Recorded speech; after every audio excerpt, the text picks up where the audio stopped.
What's up? This is HDNEWS Tech here. So, been looking online. Apparently, there are that Starlink that SpaceX is making right now, and I believe it may be outdated. I'm not sure, but it would sound better for unlimited data because I think they're the only satellite company who offers truly unlimited data.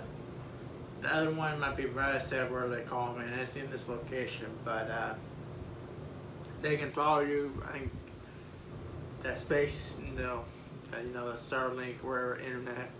Right now, I think it's unlimited, and unfortunately, it's still, with the co-founder, who makes the satellites, and I think they're trying to launch more up in the air, in the sky, basically in the atmosphere of space, so we can actually get a better signal.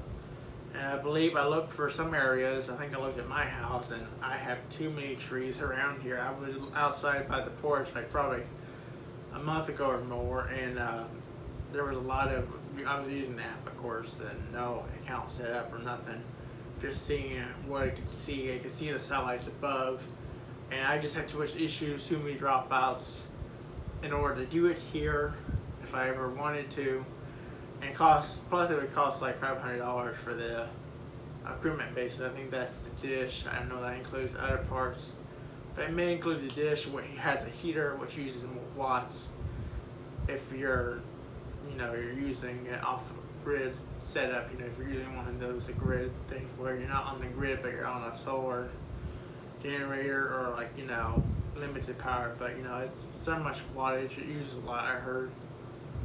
Plus, they're supposed to offer unlimited data, and they're supposed to go up to 1 gigahertz of 1,000 megs of download, upload with a higher signal rate. And I think my area is more available. There are certain spots of the United States where there's no internet connection with the satellite servers at the moment, including Florida. There's one section where my aunt lives in Naples, and I think that part has a little bit of a gray area. But I'm not sure all the details, but there's a website I could go, and I can see the satellite disconnection. I was like, oh god, that's not good. So yeah, I know this internet for at least a year or so, and I've been watching it. I've been a few years. I've been trying to launch it up into space, and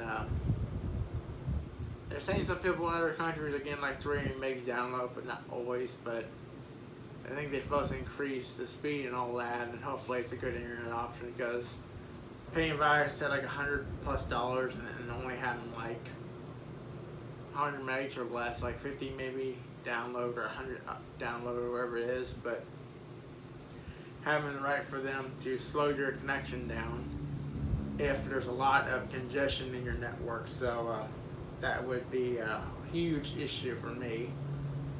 And since I went over my data cap twice already in 12 months, I think last time was in May or April, when I was downloading the entire series of the Mafia collection for the PS4 remastered, and that pushed me through the data cap, and now I'm paying another $10 to the ISP whenever the bill comes in.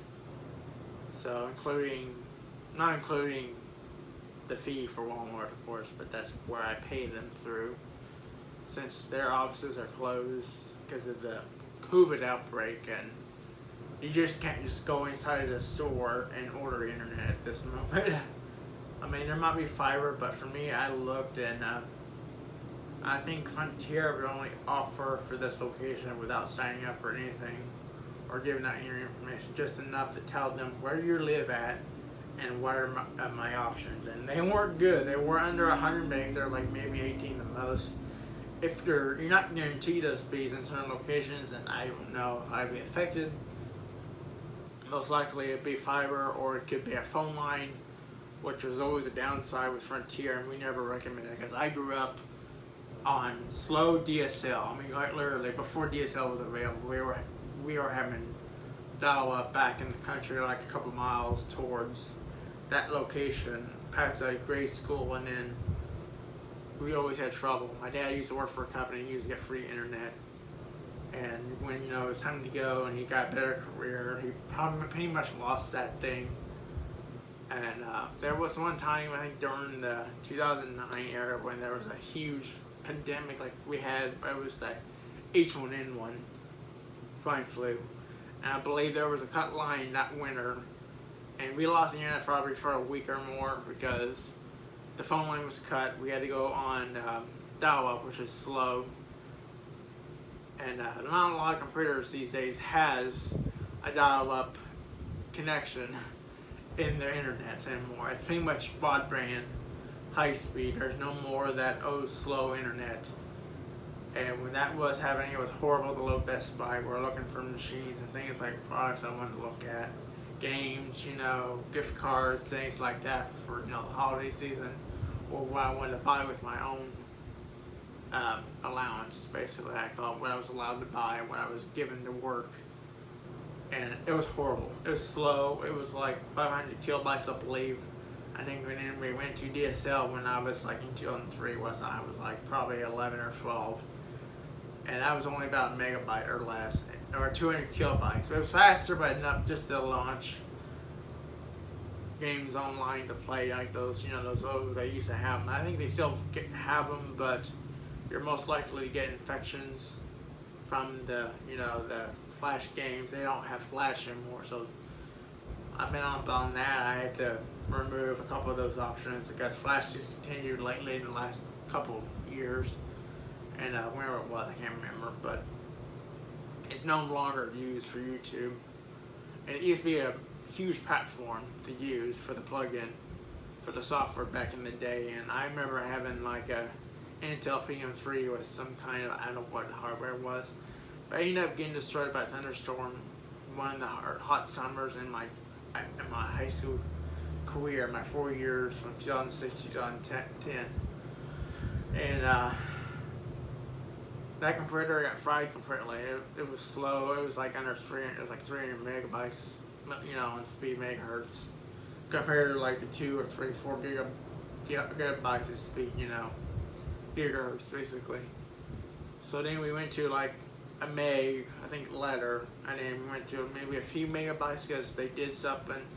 I guess when New Wave was coming out here, the Lake coax, like fiber optics, back when I got hired at the store in 2012, they were running fiber optics from Missouri, I think Dexter, Missouri, through where we were, and then it would go into this town. That's where it came from, where I used to live with my parents. And that's where the main line ran basically, and then it went to here, inside the city.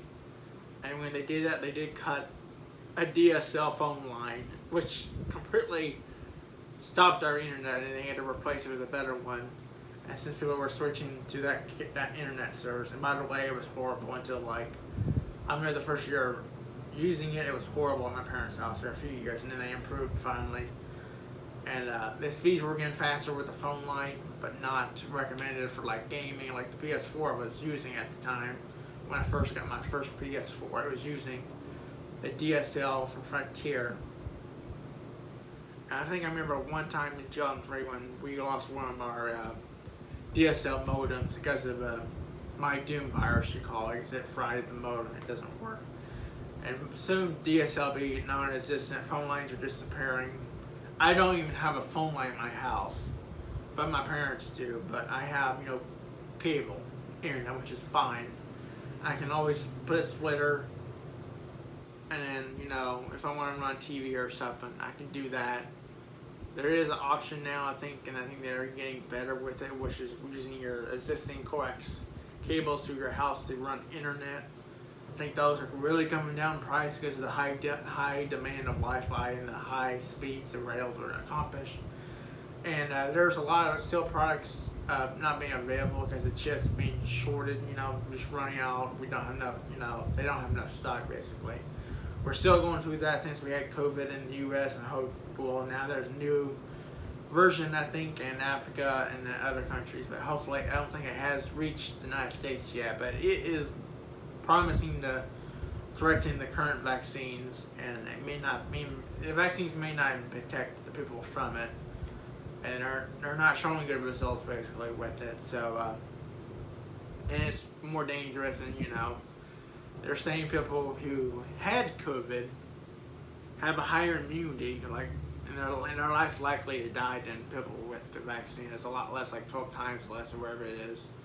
And as I saw yesterday, I posted on my Facebook, and it's amazing. Because when you get exposed and you survive any kind of virus, you get more immunity because your body's seeing all of those spread proteins and everything in the virus in order to combat it. And I know this is not a health video, but it's understanding that with the chip shortage and all these things being delayed, got the cards going up in high pricing because of this outbreak from over like almost 18 months ago or more, since 2020, when it might have been here in 2019, late December. And who knows, I could have caught it. I think I'm going to get tested and see if I actually caught it when I came back from Florida in the early part of the year. And by the way, I had lost my smell for like 8-9 weeks. I also noticed, like, wow, I can't even smell. And it took me maybe a month and a half or more to actually smell completely, because I lost it completely. I thought I was normal until I noticed, like, okay, this is not normal.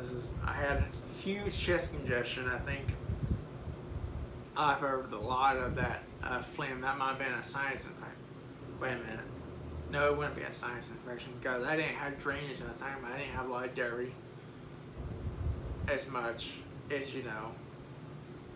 And it could have been an infection like that.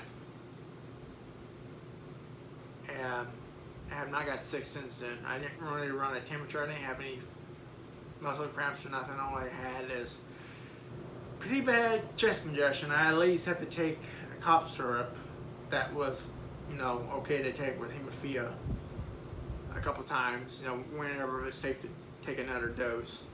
And taking asthma medicine usually more than I need to because it wasn't really helping. But vitamin D did help. The vitamins did kick in and get my body over it, because they said, I think there was a study, I think it's still probably up to date, is when people that caught the virus in the first part are still probably still the same, their vitamin D level drastically drops, and they recommended like 20,000 units, which is enough for, you know, a doctor for his patients who catch COVID. They're a lot more likely to have a lower vitamin D level while they're fighting the virus, and that's why you're seeing all this huge infection. And I tried that.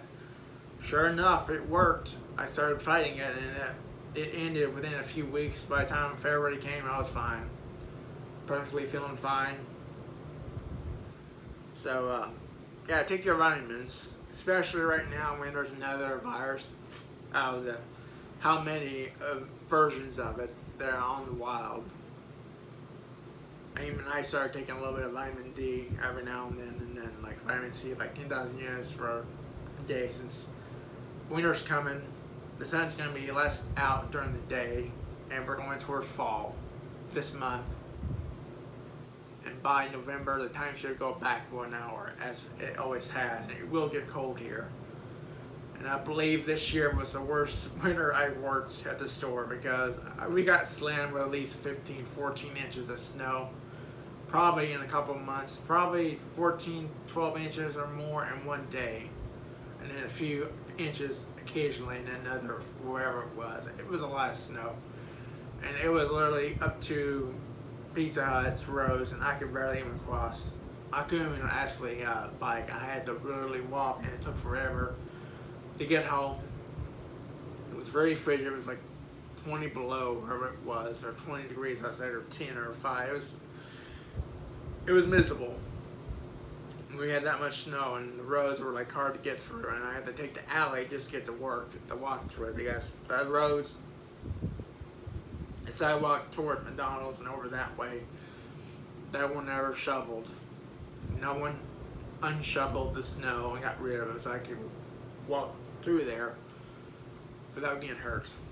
Luckily, snow is soft when you land on it, so it's not too much of an issue.